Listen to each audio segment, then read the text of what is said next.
Satunya lagi mana? Lah, dari cerdas ini. Ini gak layak.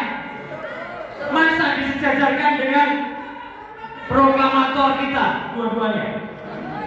Dan ayahnya dia sekalipun beda jauh.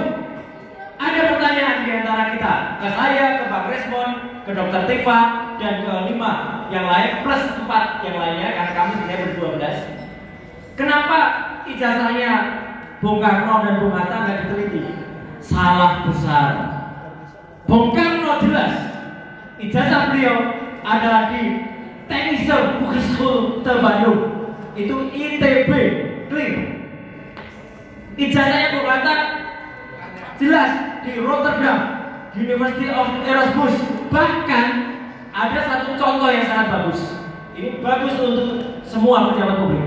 Ijazahnya Bung Hatta sampai dengan hari ini, kalau kita pengen lihat, ada di Rotterdam replikanya. Jadi itu contoh. Kalau orang waras, sekali saya bilang, kalau orang waras pasti ijazahnya mau ditunjukkan. Tapi kalau ada sesuatu, pasti ijazahnya tidak ditunjukkan.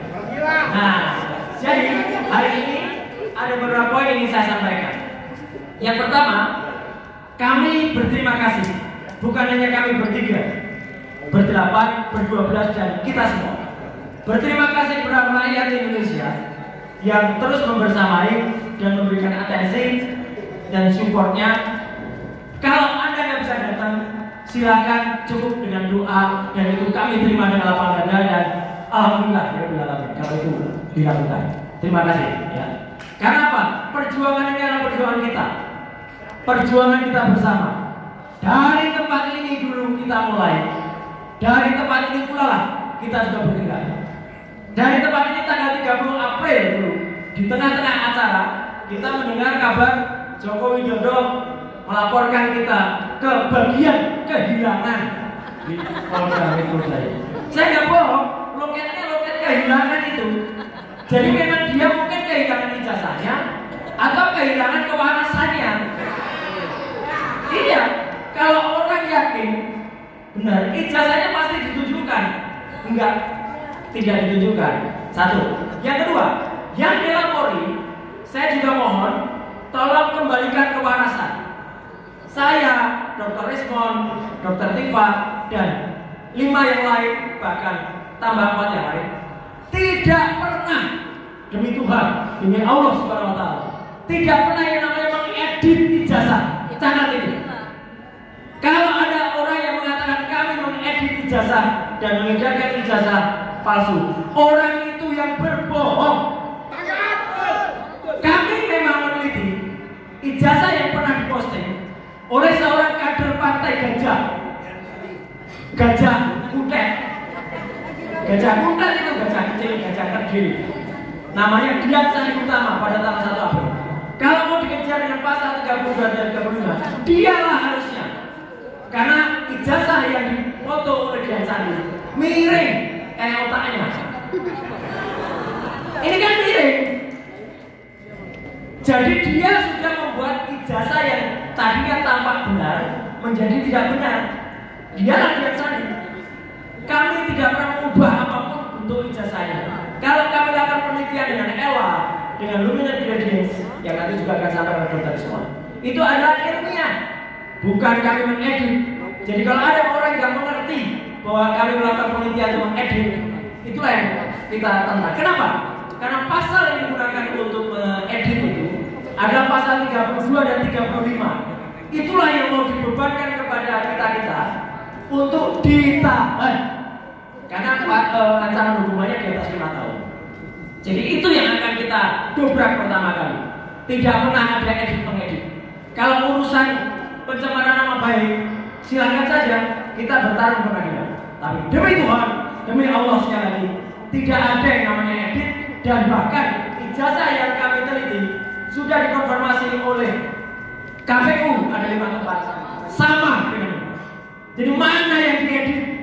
Tidak ada. Dan sekali lagi 99,9% ijazah ini palsu. Sudah clear banget ya. Dan kenapa kami tersangkakan. Terus terang mendengar kabar ditersangkakan itu sebenarnya semenjak minggu yang lalu. Sebelum saya, sebenarnya waktu itu saya berniat juga mengajak Dr. Rismond dan juga Dr. Tifa dan juga semuanya untuk ke Sydney, Australia. Sudah terdengar kabarnya bahkan akan ada cekal, di jalan dikejar Interpol dan lain sebagainya. Alhamdulillah jalan semuanya lancar dan bukti utama yang kami peroleh, Gibran tidak punya ini. Sekali lagi, Gibran tidak punya yang katanya dia lulus dari BTS Insert. Nanti biar dilanjutkan Dr. Rismond. Kita mengejar ke Kementerian Pendidikan Dasar Menengah. Karena apa? Itu yang tidak sah persyaratannya. Persyaratan ijazah tidak ada, persyaratan rapor juga tidak ada selama 3 tahun. Jadi jelas banget. Dan kalau tadi dikatakan oleh Pak Ustaz Kusito, tidak hanya Profesor Jenny Indrayana.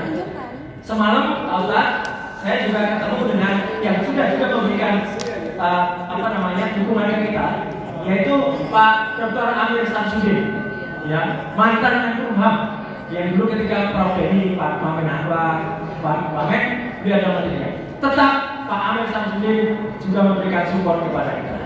Nah, at last but not least, teman-teman sekalian, kepada 7 yang lain yang ditersangkakan dan kepada 4 yang standby untuk dikembangkan. Tapi semoga tidak. Kita harus semangat. Kita percaya perjuangan kita adalah benar, di jalan yang benar, dan insya Allah kita akan diridhoi dan diselamatkan oleh Allah Subhanahu Wa Taala. Jangan kaget. Dengarkan kata-kata saya. Jangan kaget. Kalau nanti di tengah jalan ada emergency brake, apa itu? Itu adalah pertolongan dari Allah Subhanahu Wa Taala. Mungkin kami harus mengalami dulu sesuatu yang sangat tidak enak, tapi insya Allah. Dan last but not least, pesan saya untuk Pak Prabowo. Pak Prabowo, Presiden kita. Anda jangan mau dikotori atau sejarah rezim Prabowo dikotori seperti rezim Jokowi. Di tengah rezim Jokowi waktu itu ada 2 anak bangsa yang dipidanakan, Bambang Trimulyono dan Gus Nur. Meskipun para termul yang mengatakan itu kan yang lapor bukan Jokowi, itu dalam bahasa Jawa ini namanya nabok milih tangan. Dia menggunakan tangan orang lain untuk melaporkan karena dia waktu itu masih presiden. Tapi sekarang sama saja. Jangan sampai Pak Prabowo, ini penting banget, yang suka dengan angka berapa?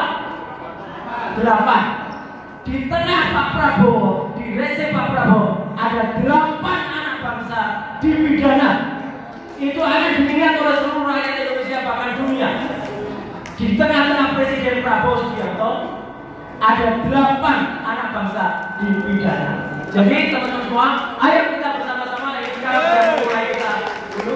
Ya, ada Bang Rizal Madila waktu itu, mohon maaf tuh yang fotonya waktu itu memang baru berempat kan ya.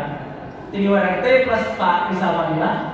Kita bersama dengan kaos ini merupakan ucapan terima kasih kepada teman-teman semuanya.